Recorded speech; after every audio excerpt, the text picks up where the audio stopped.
elections and tariffs and weather, oh my. There's been a lot in April that's got Canadians feeling uncertain about what's to come. You've had all the tariff talk and implementation, the election, and to top it all off, the weather has not been that great. I mean, here in Nova Scotia, just the other day, we got snow, and it's April.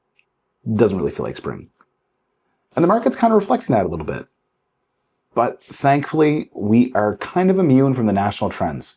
For example, the Toronto condo market has seen a big hit over the last few months, whereas here in the Annapolis Valley, we're still seeing growth. Today, we're going to look at the first 3 months of 2025 and talk about what happened in the real estate market in Kings County, Nova Scotia. So stick around. We're going to talk about some stats, and if you want to hear my take on the market, just wait till the end. First off, if you're new here, I'm Bruce McGaw, a realtor with EXIT Realty Town and Country in the Annapolis Valley. And if you want to be educated on the Annapolis Valley real estate market, you're in the right place. So don't forget to hit that like and subscribe button down below.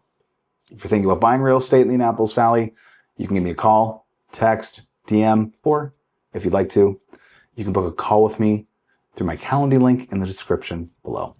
Now, before we deep dive too much into what's going on in Nova Scotia, I just want to say the market is not crashing. I do think we're in a little bit of a limbo based off of the tariffs and the election that's coming up. And usually in April, we see a pretty big spring market. Lots of listings come up, lots of buyers are out there seeing what's available and putting in offers. Now that said, we are still seeing activity here in the Annapolis Valley. It just doesn't feel like the spring market usually does, but it's coming. So far this year, we have seen the exact same amount of new listings for single-family residential homes in Kings County. It kind of blew my mind a little bit.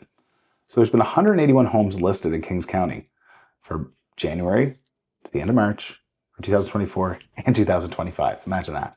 But March itself did see a 9% increase in the amount of new listings. Having a lot of conversations with my colleagues lately, and it seems that there are a lot of listings that are going to be coming on the market soon, which is great news for buyers. You're probably wondering what's going on with prices. Well, prices are up.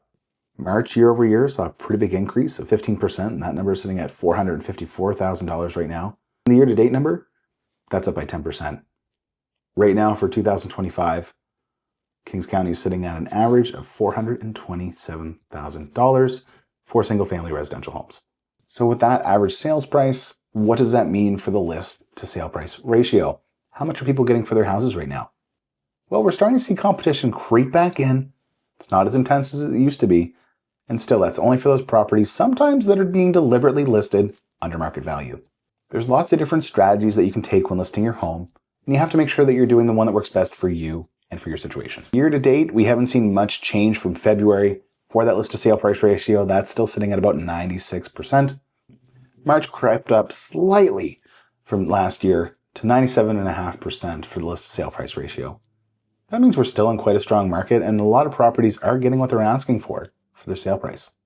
But with this, we did see a decrease in closed sales for March. They were down by 9% compared to March of last year, whereas closed sales for the whole year overall are actually up by 6.5%. Here's my 2 cents. There's a lot of uncertainty with what's going on right now in the country. We have an election coming up. People are uncertain about what's going to happen with their jobs due to the tariffs and other circumstances. And the country is feeling more connected, but also more divided right now.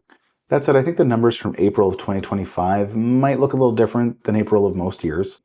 I'm guessing that the spring market this year is really going to pick up in May, and it's probably going to push a little bit later into July.